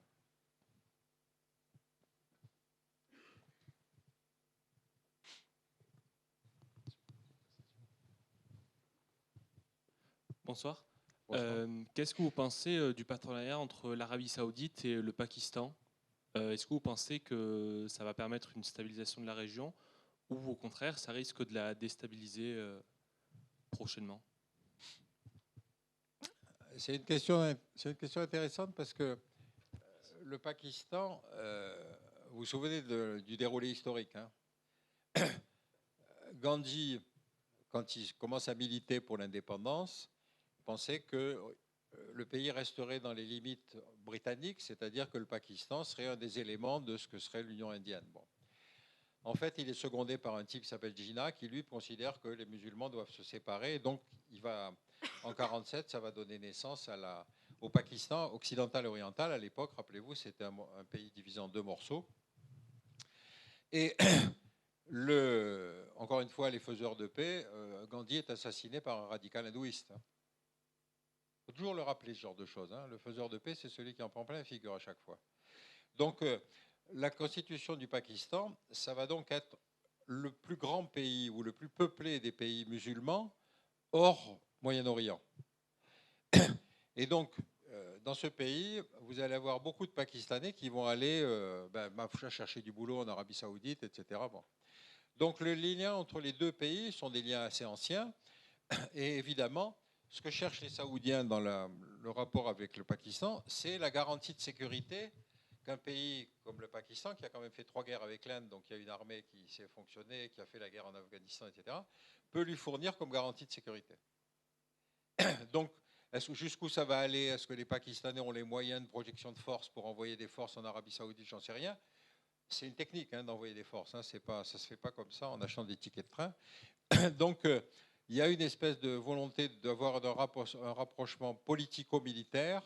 Mais encore une fois, les Saoudiens aiment beaucoup les garanties de sécurité fournies par les autres.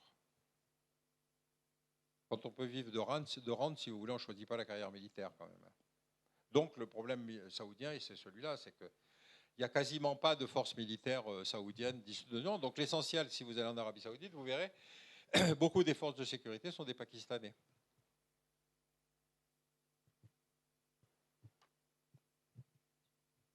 Bonsoir, vous avez parlé de l'Union européenne, mais la France, est-ce que vous pensez qu'elle a encore un... Parlez plus fort. Vous avez parlé de l'Union européenne, mais la France, est-ce que vous pensez qu'elle a encore un rôle crédible dans la recherche de solutions durables? Et de manière plus large, est-ce que la diplomatie française a encore une voix audible avec ce monde dominé par les États-Unis ou encore les puissances provinciaux? Mais votre question s'applique à la question du Moyen-Orient? Oui, et la ou France en général? Le Moyen-Orient? Absolument. Je ne sais pas, c'est une question extrêmement difficile parce qu'encore une fois, l'évolution sur le terrain est telle qu'on ne sait pas, à part les Américains, qui peut peser sur les deux belligérants, si vous voulez, pour que ça s'arrête.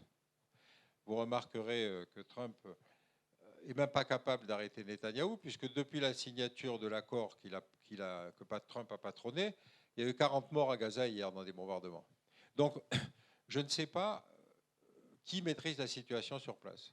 Alors, venir poser la question de la France au milieu de tout ça, à part la proposition diplomatique qu'a fait le président de reconnaître, c'est-à-dire de dire, après tout, l'autorité palestinienne doit donner naissance à un État, c'est une étape qu'on n'avait jamais osé franchir jusque-là. Alors, vous dites, attendez, je ne comprends pas, il y a eu les accords de Camp David, il y a eu effectivement tout ça, mais non, ça ne fait rien. Il y avait une espèce de blocage qui faisait qu'on n'avait jamais franchi l'étape, et donc la Palestine a un statut d'observateur comme le Vatican ou à la ONU, par exemple. C'est quand même assez extraordinaire. Donc là, maintenant, on va voir si la décision du président va déclencher quelque chose. Il y a un certain nombre d'autres pays qui se sont alignés, l'Irlande, l'Italie, etc. Et donc, peut-être que ça va modifier dans le champ diplomatique. Peut-être, je ne sais pas. Mais enfin, la France seule, non.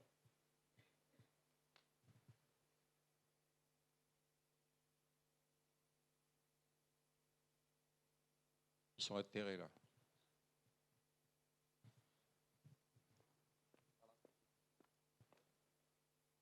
Là, ici, là, il y a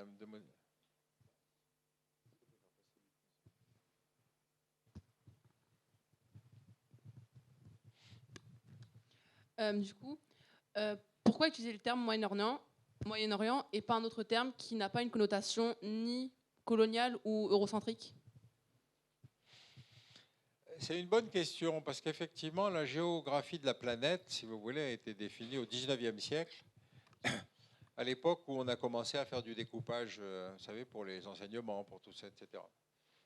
Donc on a inventé ces concepts de Proche-Orient, Moyen-Orient, mais vous dites, attendez, l'Orient, c'est complètement de l'autre côté là-bas. Alors là-bas, on a été obligé d'appeler ça l'Extrême-Orient, pour faire la différence. Ça vous montre que psychologiquement, il y avait dans la tête des Occidentaux qu'il y avait le monde civilisé, c'était nous. Le reste, c'est un espèce d'Orient qu'il faut aller découper en petits morceaux avec des frontières plus ou moins artificielles. Mais cette projection psychologique des Occidentaux sur le reste de la planète, ça a quelque chose de fascinant. C'est exactement ce qu'on a fait avec l'Afrique.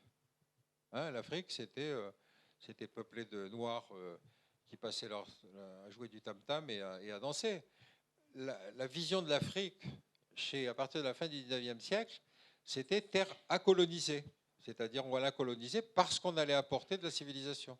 Donc, le champ politique des géographes, si vous voulez, pendant tout le 19e siècle, ça a été cette classification qui aujourd'hui vous étonne. Pourquoi est-ce qu'on continue à parler du Moyen-Orient? Je ne sais pas. Je ne sais pas, sauf que il faut arrêter, mais cela dit, comment vous allez qualifier la région? Quel terme serait le plus juste? Asie du Sud-Ouest? Regardez avec l'éclatement de l'URSS, par exemple, comment est-ce qu'on va qualifier tous les États nés de l'éclatement, c'est-à-dire tous les États d'Asie centrale? Ceux-là, vous allez les mettre où? Le nombril de la planète? Non, vous voyez ce que je veux dire? Cette classification, vous avez raison de poser cette question parce que ça structure notre mode de pensée. C'est-à-dire, on se dit, oh oui, c'est le Moyen-Orient. Vous voyez ce que je veux dire? Et ça, c'est une construction qu'on a appris, nous, quand on était à l'école. Enfin, vous, peut-être moins, mais moi, en tout cas, ça faisait partie des choses qu'il fallait qu'on sache. Vous savez, j'en profite pour faire ma pub. Ma fille travaillait aux États-Unis. Comme elle travaillait dans la journée que je m'embêtais, je regardais beaucoup la télé. Et j'étais frappé par la médiocrité des programmes américains, mais enfin ça c'est une banalité que de le dire, mais surtout ce qui m'intéressait beaucoup c'était les films historiques. Je ne parle pas des westerns où évidemment... je descends dans la librairie qui est en bas, je dis je voudrais bien voir vos manuels d'histoire. Le mec me dit mais il n'y a pas de manuel d'histoire, il n'y a pas de ministère de l'Éducation nationale. Vous vous rendez compte le choc pour des Français de penser qu'il n'y a pas de ministère de l'Éducation nationale? Et donc il me dit non, c'est chaque État qui est responsable de l'enseignement qui est fait à ses enfants. Et alors moi, comme c'était l'histoire qui m'intéressait, je lui dis, mais attendez, la guerre de sécession racontée en Californie et dans le Nebraska, ça ne doit pas être pareil. Mais ce n'est pas grave. Pourquoi je vous dis ça? Parce que l'identité nationale américaine a été faite par Hollywood. C'est-à-dire que la mythologie américaine est une mythologie, alors nous la nôtre, c'est les géographes, les historiens, etc. Là, vous avez une mythologie hollywoodienne dans laquelle vous avez effectivement toute comment cette identité américaine s'est constituée contre les noirs, les rouges, les jaunes, etc. etc. Donc c'est assez intéressant sur votre question parce qu'encore une fois, c'est cet imaginaire qu'on a tous en tête sur laquelle on n'a pas toujours l'habitude de revenir. Vous voyez ce que je veux dire? Et pour le cas de l'Afrique, alors là, c'est encore plus caricatural.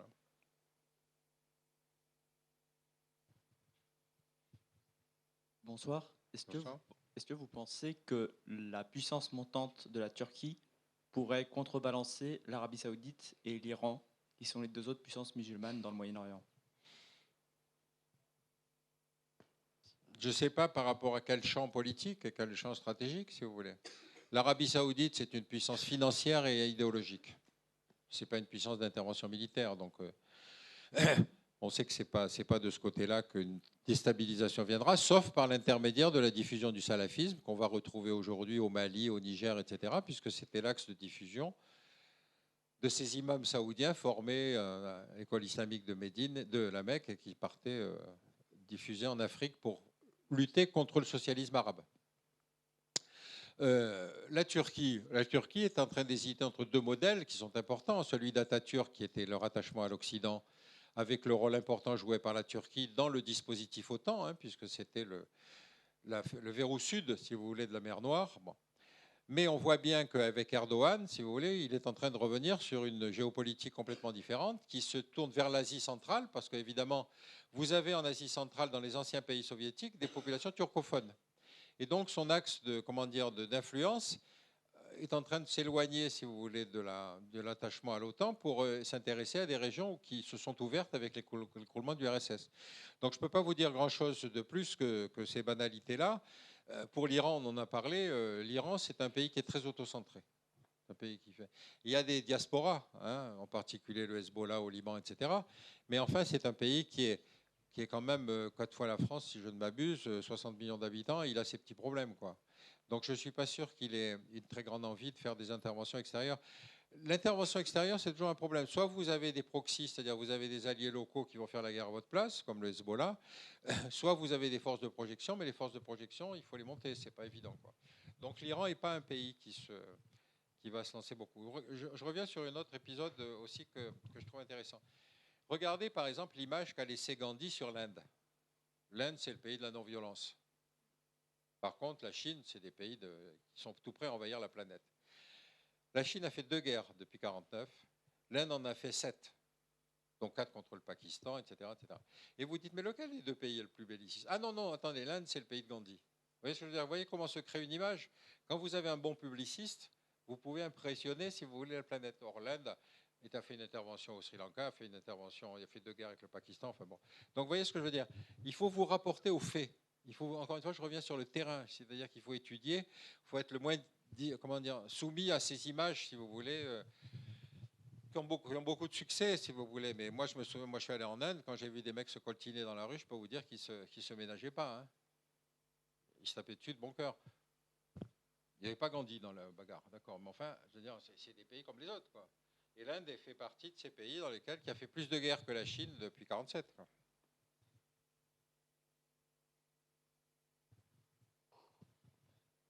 Bonjour monsieur, selon vous, la solution à 2 États palestiniens et israéliens est-elle une solution pertinente ou faut-il envisager une autre solution? Bah, si vous en avez une autre, dites-la moi. Hein. Ah bah moi j'en ai pas personnellement, mais c'est pour ça que je vous demande. Non, non, mais je vous comprends, votre question est légitime. Parce que de toute façon, si on n'arrive pas à forcer les deux partenaires à un découpage qui soit viable, hein, quand même, découpage qui soit viable, on n'en sortira pas. Et vous pensez bien qu'aujourd'hui, avec à la fois le 7 octobre et en même temps les massacres qui sont faits sur Gaza, ils sont en train de former la future génération de terroristes. Tous ces gens, vous savez, au début de la guerre sur Gaza, Netanyahou donne instruction aux Gazaouis de descendre vers le sud. Il y a 1 million de Gazaouis d'évacuer la région nord parce qu'on va occuper, on va bombarder, etc. Mais vous avez un territoire de 20 km sur 40 km. C'est-à-dire, quand vous dites à 1 million de personnes sur un territoire comme celui-là de se déplacer, ça s'appelle de l'épuration ethnique. Alors, j'ai dit ça sur un plateau de télé. J'ai provoqué un scandale parce que je disais, mais attendez, vous vous rendez compte de ce que c'est? Est-ce que vous avez mis les pieds à Gaza? Est-ce que vous avez vu ce que c'est? Et on me disait, oui, mais c'est pour les protéger. Tu parles, c'est les protéger. Surtout les mecs vont être contents de rentrer dans leur maison détruite une fois qu'ils pourront remonter. Donc, vous voyez ce décalage d'image qui est extrêmement important, qu'il faut prendre en compte. Parce qu'encore une fois, c'est la réalité du terrain. Aujourd'hui, les Israéliens, Netanyahou est en train de former la future génération de terroristes palestiniens. Si vous aviez vécu, vous, ce qu'ils ont vécu, bien évidemment, vous n'avez qu'une seule idée, c'est comment se venger. Donc vous voyez, le processus, il est vicieux parce que le terrorisme est condamné, par contre, le bombardement aérien, non.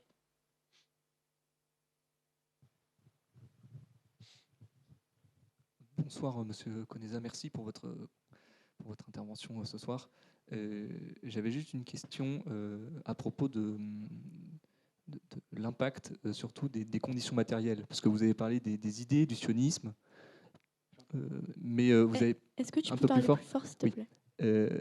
Vous avez parlé des idées de la responsabilité du sionisme dans l'affaire de la Palestine. Mais vous avez abordé un petit peu l'impact des conditions matérielles pour l'Arabie Saoudite avec le pétrole. Est-ce que vous pouvez dire un mot justement de l'impact de la répartition des ressources en Palestine sur les crises qui y sont liées? La Palestine, il n'y a pas grand-chose comme ressources. Hein.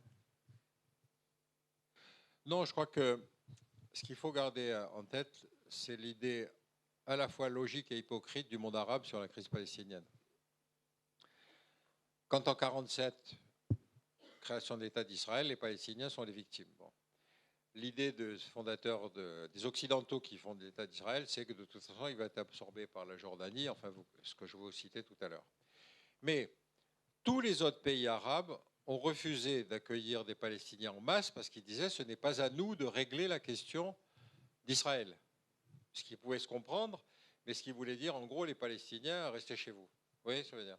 Donc, l'Arabie Saoudite, qui est l'exemple même du pays, qui a de l'espace, de l'argent, etc., qui a une bande de feignants parce qu'ils ne travaillent pas, ils auraient très bien pu, et ils ont accueilli des Palestiniens, mais je veux dire, il était hors de question de déplacer le centre de gravité de la société saoudienne. Donc, vous voyez, ça a été une somme d'hypocrisie avec des déclarations de solidarité puissantes, etc., des votes dans les résolutions de l'ONU, de l'Union de la Ligue arabe, tout ce que vous voulez. Mais fondamentalement, il n'y a pas eu de véritable effort pour résoudre les problèmes des Palestiniens. Voilà. Donc, c'est pour ça qu'il faut faire la balance, si vous voulez, encore une fois, dans la situation qu'on vit aujourd'hui. les responsabilités sont largement partagées entre Israël, le Hamas et les États arabes. Je ne sais pas si j'ai répondu à votre question. Hein. Non, si je veux dire, si vous aviez autre chose. Bonsoir, Monsieur Konessa. Ah oui. Ma question est, pensez-vous que les manifestations de soutien aux Palestiniens par la jeunesse française ont eu un impact sur le changement de position de la France sur la reconnaissance de la Palestine? Je ne sais pas comment fonctionne le cercle décisionnel autour de Macron, mais il est évident que les manifestations de soutien à Israël ont été très nombreuses. Elles ont mobilisé des quantités qu'on n'imaginait pas dans la rue. Et donc, je pense que Macron s'est rendu compte que par rapport à la continuité des massacres qui se passaient sur Gaza et la sensibilité de l'opinion publique, effectivement, la décision de reconnaissance de la Palestine était peut-être le geste diplomatique important à accomplir. Maintenant, c'est comme tous les gestes diplomatiques, ça ne va pas aider les Palestiniens à avoir un État, mais ça change quand même le champ politique. Cela dit, vous avez vu comme moi, effectivement, il y avait absolument partout des manifestations pro-palestiniennes, y compris sur le Parc des Princes. Donc, c'est pour vous dire si...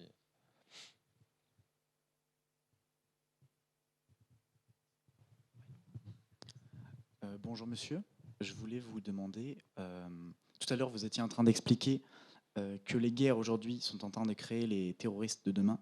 Est-ce que vous ne pensez pas que c'est finalement voulu par un certain sionisme qui se permettrait de justifier son impérialisme par le terrorisme palestinien?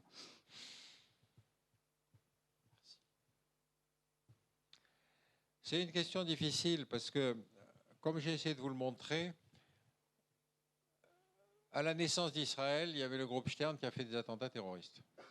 Mais comme ensuite la création de l'État a montré que c'était indispensable, utile, etc., donc c'était du bon terrorisme. De la même façon, quand on est dans la guerre d'Algérie, qu'il va y avoir des attentats terroristes sur les populations de pieds noirs, etc., tout le monde condamne, mais en même temps, on sait que ça va aboutir à l'indépendance de l'Algérie. Donc, finalement, là aussi, on est dans une situation où c'est du bon terrorisme. Le problème, effectivement, des Palestiniens, c'est que pour eux, il n'y a pas d'issue politique, donc tout terrorisme est considéré comme mauvais terrorisme. Et comme ça ne marche pas sur Israël, les Palestiniens vont être les premiers à internationaliser le terrorisme, c'est-à-dire à faire des tournements d'avions, ils vont faire sauter des Boeing, des machins, etc., etc. Et là, si vous voulez, ça pose un problème, parce que c'est vis-à-vis du reste de la communauté internationale. Comment penser ce terrorisme-là? Même si on considère que la légitimité de la cause peut être reconnue, il reste que la méthode, si vous voulez, a évidemment crispé beaucoup d'opinion publique. Donc je ne sais pas comment ça va se résoudre. On aura peut-être l'occasion de se revoir dans 20 ans. Bonsoir, Monsieur Konessa. Merci beaucoup pour votre intervention. J'ai une question qui porte sur la notion de génocide. Est-ce que selon vous, on peut parler de génocide pour la question de Gaza et du peuple palestinien? Merci. Alors, le génocide va être juridiquement défini par un juriste américain qui s'appelle Lemke au moment de la fin de la guerre de 1945, quand se passe le tribunal de Nuremberg. Parce qu'effectivement, on a là les caractéristiques de ce qu'on appelle juridiquement un génocide, c'est-à-dire la volonté d'exterminer une population dans sa totalité politique décidée par un pouvoir politique. Il y a les deux conditions, c'est-à-dire c'est une population qu'on veut réduire à rien, et puis c'est une politique. Donc vous voyez que le terme de génocide, il y a eu effectivement des cas dans lesquels il était compréhensible, etc., etc. Enfin, plutôt, le terme pouvait s'appliquer, mais vous voyez bien que la dimension médiatique des affaires fait qu'aujourd'hui, il y a environ 400 crises à la surface de la planète. Si vous voulez avoir, comment dire, la possibilité d'attirer l'attention sur votre crise, la médiatisation passe par l'excès des termes. C'est-à-dire qu'aujourd'hui, si vous regardez dans combien de crises sont utilisés le terme de génocide ou menace de génocide, vous apercevez que ça s'est répandu partout. Bon, donc les juristes tiennent à cette définition qui est celle du tribunal de Nuremberg, parce qu'effectivement, c'est le cas dans lequel la communauté internationale ne peut pas ne pas réagir. Mais évidemment, vous voyez que la Cour pénale internationale a considéré que dans l'affaire de Gaza, Netanyahou était responsable de crimes de guerre. Ils n'ont pas parlé de génocide. Donc, on peut le concevoir, parce qu'effectivement, tant qu'il reste un Gazaoui vivant, on peut considérer que ce n'était pas une intention d'exterminer tous les Palestiniens. Mais il reste que la méthode, si vous voulez, et donc le tribunal pénal international n'a pas voulu, la Cour pénale internationale n'a pas voulu se placer sur le terrain du génocide. Elle s'est basée sur la question du crime de guerre.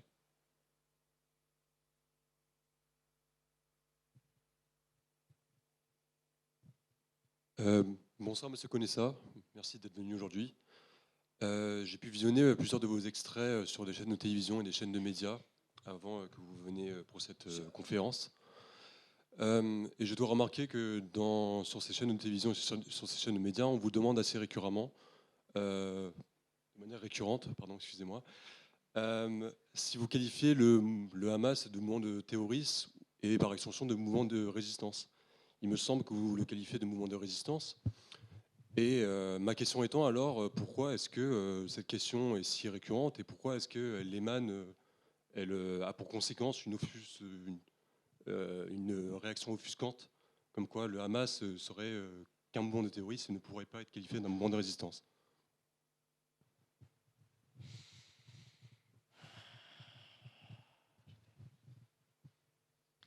C'est très difficile de répondre à cette question parce que, comme j'ai essayé de vous le montrer, il y a du bon et du mauvais terrorisme. Si le terrorisme permet de faire un gain politique, c'est du bon terrorisme. Je vous reprends l'exemple de l'Algérie. Comme ça s'est terminé par l'indépendance, donc c'était du bon terrorisme. Dans le cas du Hamas, comme il n'y a pas de perspective, le Hamas a souffert de deux choses. D'abord, ils ont gagné les élections à Gaza. Et après avoir gagné les élections à Gaza, ils ont éliminé ce qui était représentant de l'OLP, et donc finalement, ils sont restés maîtres du territoire de Gaza. Bon. C'est comme ça qu'ils ont fait tous les tunnels, machin, tout ce qu'ils ont préparé, si vous voulez, pour cette situation dramatique qu'on a vécue le 7 octobre et après. Mais donc, on est sur quelque chose dans lequel il est très difficile de dire quelle est la légitimité des uns et des autres. Moi, je ne me place pas sur le terrain de la philosophie.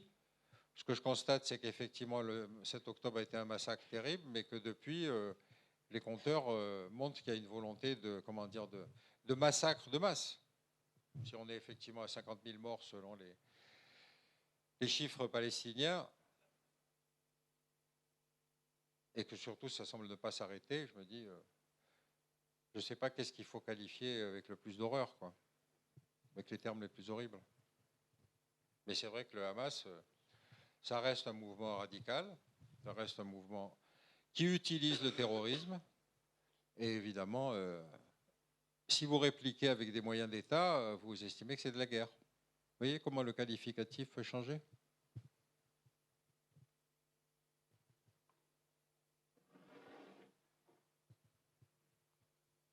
Merci Charlie de me donner la parole et merci monsieur. Je suis là. Ah oui. Merci pour votre intervention très riche et intéressante. Donc, vous avez abordé notamment la question du partage des frontières par l'Occident. Et donc, ma question pour vous, c'est est-ce que vous pensez que cette prétention occidentale, justement, d'agir à l'étranger et de changer les frontières qui existaient déjà auparavant, cessera-t-elle un jour ou est-ce qu'on est juste... est-ce qu'on fait ça comme ça et qu'on n'arrêtera jamais? Je sais. Votre question est effectivement une question absolument essentielle parce que regardez le cas des pays d'Afrique. Le cas des pays d'Afrique, je prends volontairement celui-là parce qu'il est moins polémique. J'étais à l'époque au ministère de la Défense et un jour le ministre de la Défense pose une question sur le thème comment peut-on résoudre la crise tchadienne? Vous vous souvenez que la France intervient régulièrement au Tchad, etc. etc. Bon. On lui avait transformé sa question en disant pourquoi depuis 40 ans nous ne cessons de résoudre la crise tchadienne. Pourquoi? Parce que quand la France a fait le découpage de l'AOF et de l'AEF, des géographes bien intentionnés ont fait des territoires comme ça, vous les voyez. Bon. Dans le cas du Tchad, c'est extrêmement intéressant parce qu'ils ont réuni dans une même entité territoriale des réservoirs à esclaves, des royaumes esclavagistes et des trafiquants d'esclaves. Les Toubous étant les trafiquants d'esclaves, les Sahara étant les réservoirs à esclaves, etc. C'est-à-dire qu'on a créé des pseudo-États dans lesquels les gens n'avaient aucune raison de vouloir vivre ensemble. Vous voyez ce que je veux dire? Donc, votre question, c'est quand est-ce que ça va cesser de penser que l'Occident est le chef d'orchestre d'une espèce de redistribution de la population? Étant donné la formation dans nos élites, si vous voulez, je vous dis, ça ne va pas s'arrêter. Quand je vous décrivais la formation des élites, c'est-à-dire de faire la trajectoire courte, normale sup, Sciences Po, ENA, grand corps, cabinet, etc., vous ne touchez pas terre.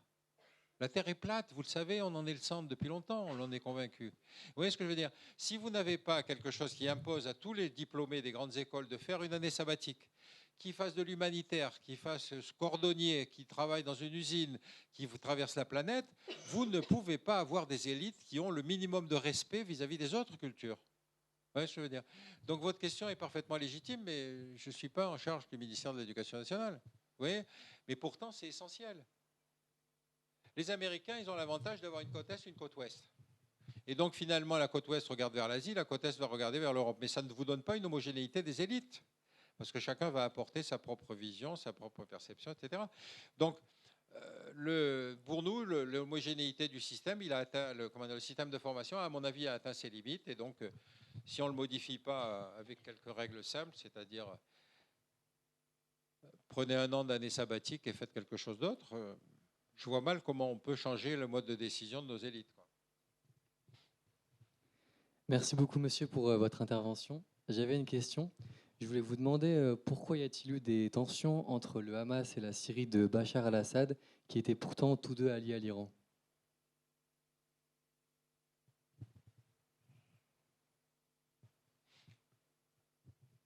Je ne sais pas. Je ne sais pas, parce que si vous voulez, la politique du Moyen-Orient, encore une fois, pensez que pendant longtemps, la Syrie et l'Irak étaient deux ennemis jurés, à l'époque de Saddam Hussein et de Assad. Vous dites, attendez, je ne comprends pas, vous soutenez la cause palestinienne, etc. Donc, je ne veux pas vous dire que c'est une espèce de casse-tête, le Moyen-Orient, mais c'est un casse-tête. C'est-à-dire que vous aviez effectivement des États qui avaient tous des ambitions différentes, avec une thématique affichée qui était évidemment la solidarité avec la cause palestinienne. Ça faisait partie de l'exercice de style. Mais vous dites, il y a des problèmes de frontières, il y a des problèmes d'animosité entre hommes. Enfin, à l'époque du socialisme arabe, vous aviez Nasser qui était le grand leader, mais déjà Assad et Saddam considéraient qu'il ne pouvait pas être le grand leader. Vous aviez Boumedienne qui considérait que c'était au Maghreb, c'était lui le chef. C'est une querelle de chef, je suis désolé, je ne suis pas en mesure de vous répondre. Là, je ne sais pas. Je ne sais pas, mais enfin, ça veut dire qu'ils sont capables de se tirer des balles dans le pied tout seuls. Sans mon aide, quoi, je veux dire. Bonsoir, monsieur Conessa, ici. Donc, déjà, merci pour votre... Au milieu, là. Ouais, ok, c'est bon. Je vous remercie pour votre intervention ce soir. J'avais une question. Pensez-vous que l'islamisation croissante de la France renforce une orientation pro-palestinienne dans le débat public et médiatique français? Merci. Moi, j'aurais tendance à renverser votre question. On a tous été surpris par les manifestations de soutien à la Palestine au moment de l'affaire de Gaza. Or, que le président ait pris acte de ce fait en se disant mais finalement le front de soutien à Israël s'est fissuré, beaucoup d'intellectuels considèrent qu'ils ne veulent pas que ce massacre de Gaza soit fait en leur nom, d'intellectuels juifs qui refusent que ce soit fait en leur nom. Donc que le président ait peut-être pris acte du fait qu'il y avait un basculement d'opinion publique, je ne sais pas. Je pense que ça doit être ça l'explication. Je pense.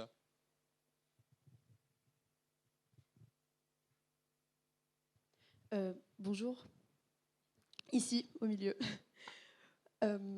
Alors, je voulais demander comment vous expliquerez ou comment on pourrait comprendre que Netanyahou, étant visé par un mandat d'arrêt international, puisse se présenter à l'ONU en tant que dirigeant légitime. Est-ce que ce ne serait pas une forme de colonialisme dans le droit international? L'ONU est un espèce d'espace particulier. C'est un espace qui est réglementaire, c'est-à-dire c'est pas sous l'autorité des États-Unis, etc. Donc le fait qu'un chef d'État aille à l'ONU, qu'il y parle, etc., même sous le coup d'un mandat d'arrêt international, je veux dire, c'est pas comme s'il était accueilli à Paris ou qu'il était accueilli à Washington. Maintenant, le fait que la Cour pénale internationale ait décidé de lancer un mandat d'arrêt contre lui, c'est qu'elle quand même, elle considère que le massacre qui se passe à Gaza est totalement disproportionné par rapport à la cause d'origine. Donc, je ne sais pas comment on en sortira, mais moi j'ai confiance dans le fait que la société israélienne reste une société démocratique. C'est-à-dire, on le voit avec des intellectuels juifs ici qui considèrent qu'ils ne veulent pas que ce massacre soit fait en leur nom.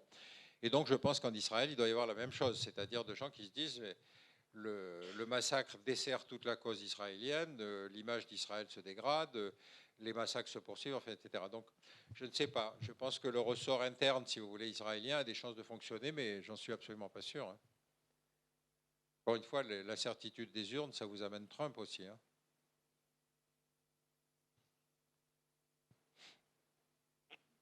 Bonsoir, monsieur. Vous dites que les attaques du 7 octobre n'enlèvent rien à la légitimité du peuple palestinien de demander de meilleures conditions de vie.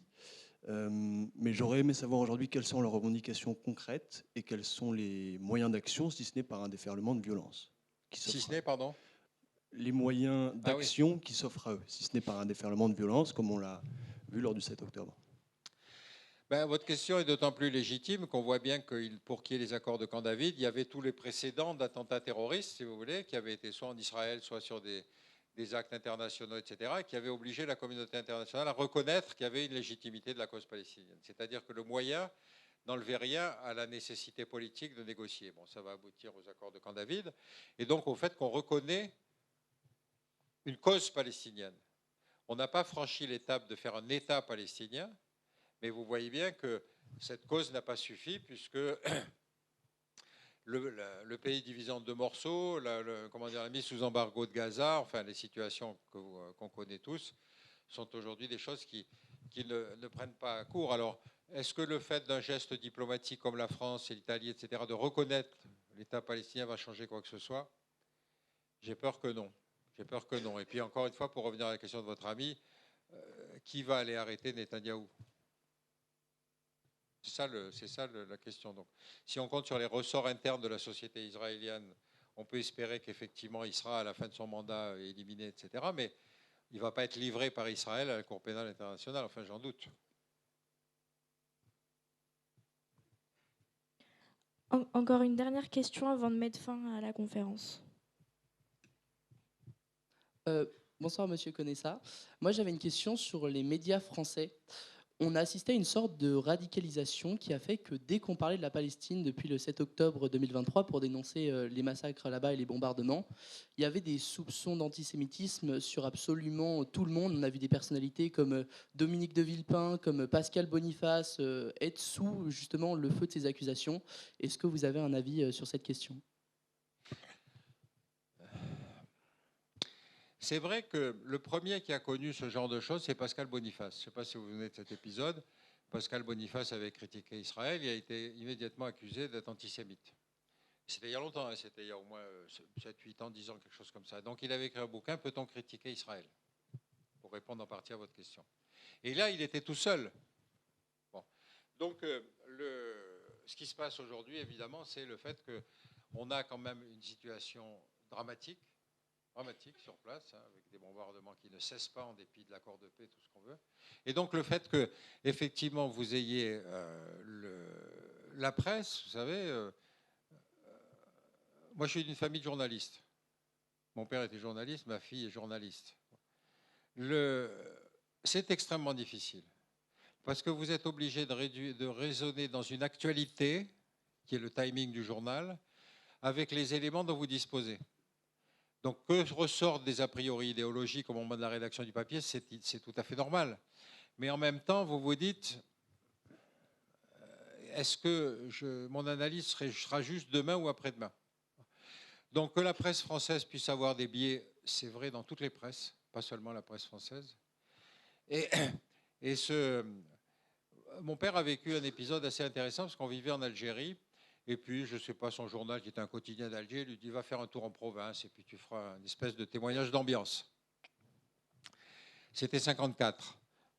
Il fait son truc et il dit, c'est bizarre, on dirait qu'il y a quelque chose qui se prépare, etc. Donc, il allait faire son article sur cette espèce d'impression bizarre qu'il avait ressentie. Il est convoqué au gouvernement général d'Alger, hein, qui était l'autorité française sur l'Algérie française, et ils lui disent, on vous demande de ne pas publier votre article. C'est-à-dire, on pense que il se passe effectivement quelque chose, on ne sait pas bien quoi, mais vous savez, si le journaliste anticipait sur le politique, on lui demandait de ne pas le faire, parce que la simple révélation médiatique aurait pu accentuer, aggraver ou dénaturer, il ne savait pas très bien.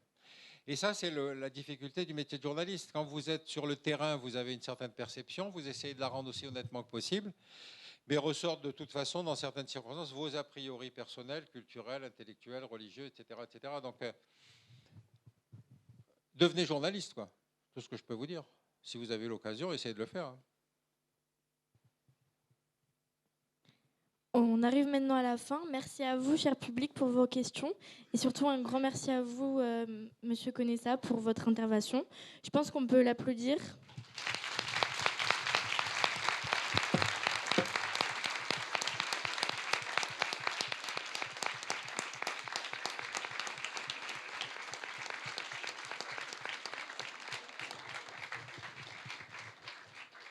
Ils sont très entraînés, on dirait la réunion du Soviet suprême. Si vous êtes intéressé par le livre Vendre la guerre de Monsieur Pierre Conessa, je vous laisse vous rendre en haut à la petite boutique où vous pouvez l'acheter et même vous le faire dédicacer. Merci à vous d'être venus et à la prochaine pour une nouvelle conférence. Merci.